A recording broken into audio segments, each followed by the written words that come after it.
Augusto B. Leguía, en el Perú, 1919-1930. En 1930. Cuando Leguía fue derrocado por Sánchez Cerro, recién ahí, nos enteramos que Perú cedió territorios a Colombia. Perú fue presionado por Estados Unidos para firmar dichos acuerdos con Colombia, ya que Estados Unidos se había quedado con Panamá. Y quería compensarle ante el descontento colombiano. Sí, Perú pagó ese precio, cediendo territorios a Colombia. Increíble. Todo lo que ocultó el gobierno del oncenio de Leguía. Modernizó Lima, construyó Plaza de Armas, Palacio de Gobierno, Palacio de Justicia. Sin embargo, lo hacía endeudando al Perú, deuda que algún día destruiría nuestra economía. También dio íntegramente la explotación de nuestros recursos naturales a los Estados Unidos, a cambio de los préstamos que le daba a Perú. Recordemos este cartel que llenaba de falsas esperanzas a los tacneños y ariqueños. Tened confianza, seréis peruanos. Mientras los tacneños y ariqueños tenían confianza por este cartel que colgaba el gobierno de Leguía, embajador chileno Figueroa Larraín decía en Conversación y Cablegrama 90, como se ve usted estaba en lo cierto, al venirme asegurando que el señor Leguía no quería el puerto, sino el dinero. Empecemos. Veremos los hechos de la palabra de los especialistas, y la versión de historiadores. B. Leguía peleó por el Perú como militar y fue ganando reconocimiento hasta llegar a ser presidente del Perú. Se dejó adular mucho por las mismas personas y grupos poderosos que luego lo dejaron solo. B. Leguía llegó al poder sucediendo a José Pardo, durante el oncenio de Leguía, 1919-1930. Denominada la Patria Nueva. Se realizaron una serie de políticas orientadas a la modernización del país y al servicio de la gran burguesía. Esto se basó en la infraestructura para obras de irrigaciones, agroexportación. Para ello era necesario construir vías de penetración a la sierra, debido que aún no existían carreteras. Así en 1920, el gobierno dictó la ley de conscripción vial, que obligaba a todos los varones del Perú, entre los 18 a 60 años, a trabajar gratuitamente en la construcción y reparación de caminos para el Estado. Era obligatorio y sería de 6 a 12 días al año por cada persona. ¿Quiénes fueron? Pues los campesinos. Los indígenas, quienes serán duramente explotados en este trabajo conocido como la Mita Republicana.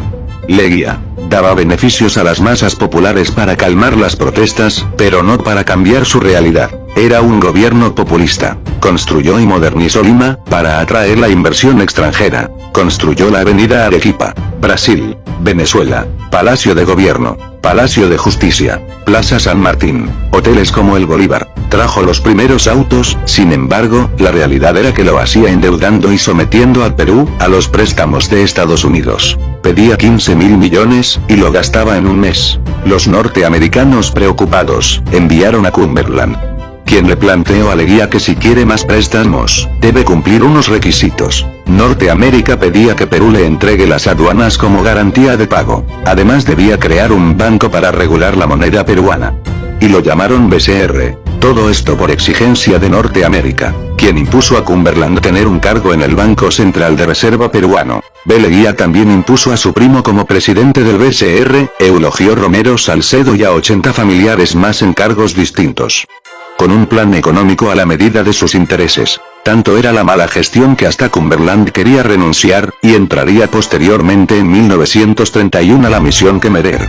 También de Estados Unidos. Desde ese momento estuvo Norteamérica dirigiendo la economía de Perú. Para controlar a las clases altas, la oligarquía, los gamonales, creó la ley de aguas, necesarias para sus hacendados. Para esto, empezó la construcción de Olmos recién inaugurada por Ollanta Humala. Norteamérica empezó a exigir cada vez más cosas a cambio de los préstamos. Y el Perú seguía endeudándose y entregando los recursos naturales a Norteamérica. El petróleo en Piura, La Brea y Pariñas para norteamericanos. El cobre en la Sierra Central Pasco. En el gobierno de B. Leguía Norteamérica controló la explotación de todos nuestros recursos naturales. Además benefició tanto a empresas norteamericanas como la Cerro de Pasco, y aumentaron tanto sus ganancias, que dejaron de exportar el cobre en bruto, para construir la refinería de La Oroya de Norteamérica, exportando ahora lingotes de cobre, de mayor valor en el mercado, aumentando las ganancias norteamericanas. La International Petroleum Company, más conocido por PPK como la IPC.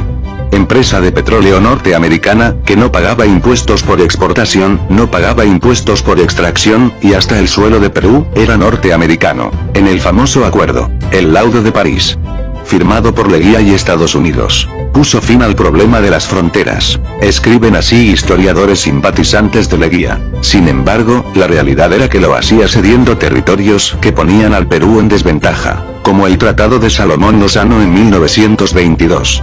Tratado acordado en secreto por los ministros de Relaciones Exteriores de Perú y Colombia, Alberto Salomón y Fabio Lozano respectivamente, ratificado en 1927 y mantenido oculto hasta 1928, desde el río Caquetá, al río Putumayo y el trapecio amazónico, que eran de Perú, ahora serían de Colombia por imposición de Estados Unidos. Ya que Estados Unidos quería compensar a Colombia, por el Tratado Urrutia-Thompson, donde Colombia perdía su provincia de Panamá, donde Estados Unidos pagó una indemnización a Colombia por $25 millones. El tratado fue firmado en 1914, en contra de un sector de colombianos. Nadie se enteró del Tratado de Leguía, recién fue publicado en 1930, cuando fue derrocado. Tanto era el dominio norteamericano en Perú, que presionaba a Leguía ceder nuestro país a Colombia, y este obedecía por la presión del préstamo, aumentando la deuda externa que algún día destruiría nuestra economía. Además, Leguía vendió Arica a Chile por $6 millones. El tratado fue firmado en Lima el 3 de junio de 1929 por Rada y Gamio Figueroa Larraín. Mutiló el territorio peruano en vergonzosa transacción. Escuchen la increíble propuesta del presidente Leguía al embajador chileno Emiliano Figueroa formulada durante las conversaciones sobre la entrega de Arica a Chile, te sorprenderán. Le propongo en definitiva lo siguiente: la entrega por parte de Chile de 6 millones en vez de 2. El New York Times informó el 4 de junio de 1929 sobre la venta de Arica a chileno por $6 millones.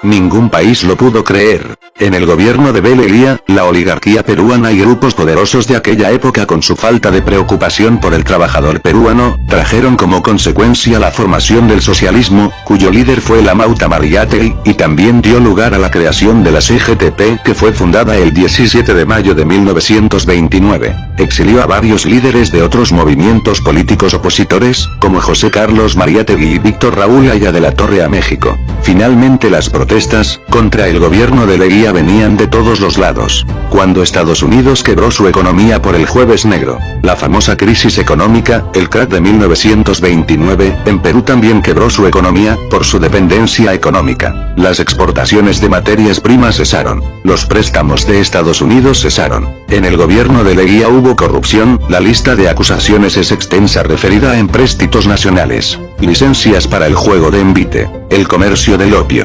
El Perú sería testigo de las barridas policíacas periódicas de fumaderos.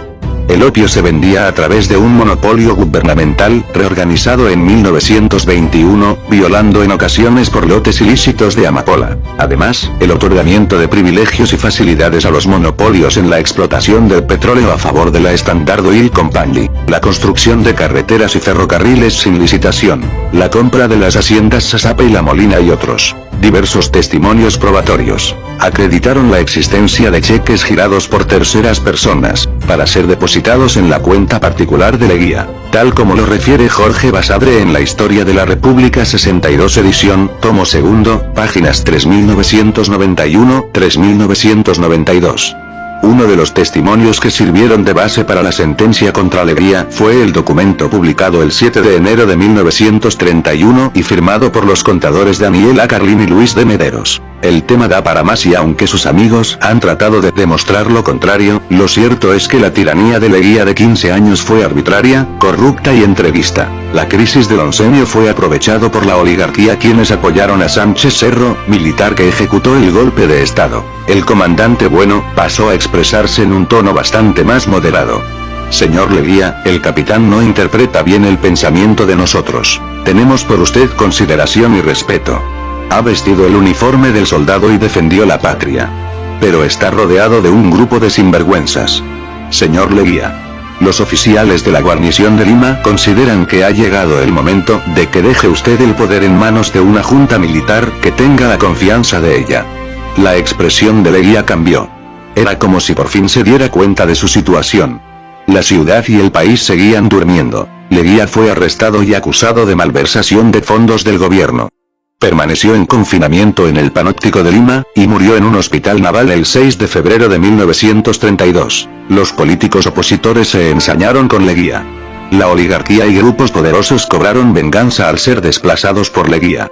Lo cierto es que el poder corrompe y más si te dejas llevar por los aduladores. Y son los grupos poderosos, los más aduladores para pedir favores. Juzguen e investiguen ustedes. Esta es la versión y opinión de los historiadores, investigadores, que han hecho de dominio público sus descubrimientos. Vean sus referencias. Investiguen. Un pueblo que olvida su pasado, está condenado a repetirlo.